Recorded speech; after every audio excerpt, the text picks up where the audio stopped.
Isoline, l'amoureuse, chapitre 4, par Marie de Fay. Le lendemain, après avoir aidé Johanne à la préparation du bal et suivi ma leçon de danse, je sortis dans la cour pour descendre à la ville. Je faisais sensation dans ma jolie robe bleue toute neuve, livrée la veille par le couturier, et mes belles chaussures assorties sous ma fourrure. J'eus droit à quelques compliments. C'était un assez gros bourg, et je flânais entre les échoppes.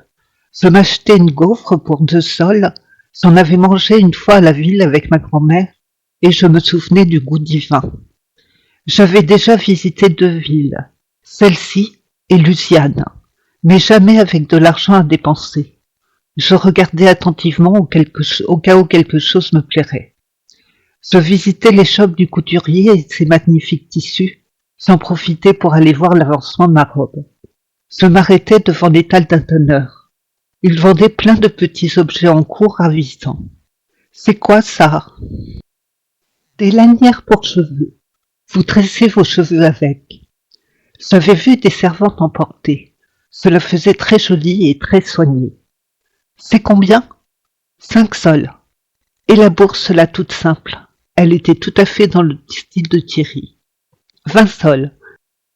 Il y avait aussi des petits pendentifs avec une pierre brillante accrochée à un lacet en cuir. Il y en avait une verte. Ils étaient à 20 sols aussi. Je fis mes comptes. Je vous prends le tout. Je rentrais ravi de mes achats. C'était la première fois que je pouvais m'acheter des colis fichés et offrir un cadeau à quelqu'un. Quand je vivais dans ma famille, ma grand-mère me glissait parfois un sol ou 2, mais elle ne pouvait pas plus. Je me coiffais bien en tressant mes cheveux avec les lanières et j'accrochais mon pendentif à mon cou. J'attendis avec impatience l'heure du dîner. J'essayais de ne pas trop déranger Thierry quand il travaillait. Je l'apostrophais dès qu'il arriva dans la grande salle où je l'attendais.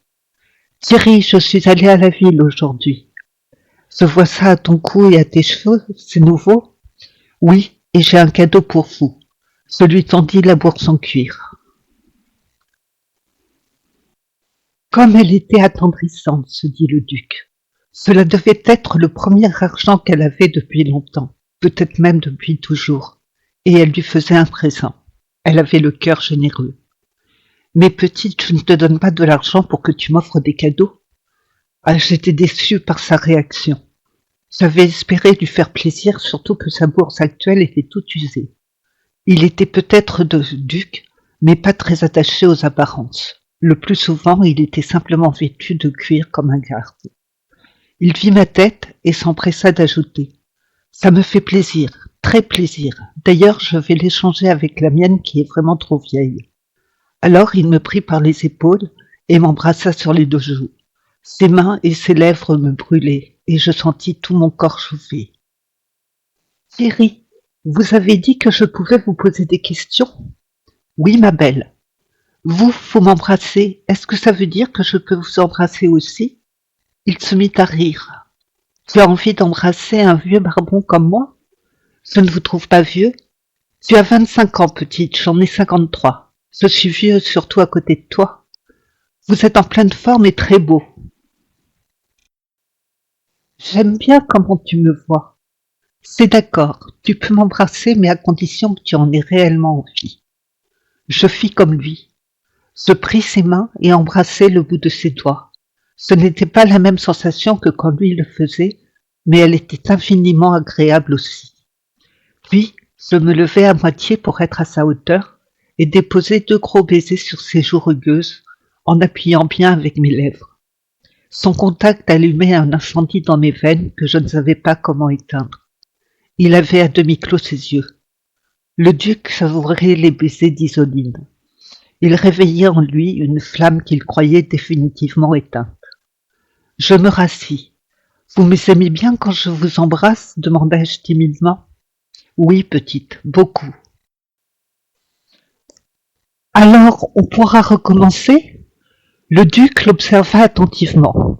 Il se demandait s'il devait poursuivre sur ce terrain glissant. Il craignait que les actes d'Isoline soient motivés par la reconnaissance et non par une réelle attirance. Mais elle avait l'air sincère. Oui, oui, on recommencera. En me raccompagnant à ma chambre, il m'embrassa sur le front pour me dire bonne nuit. Il était beaucoup trop grand pour que je puisse lui rendre l'appareil. Alors je pris sa main et l'embrassai.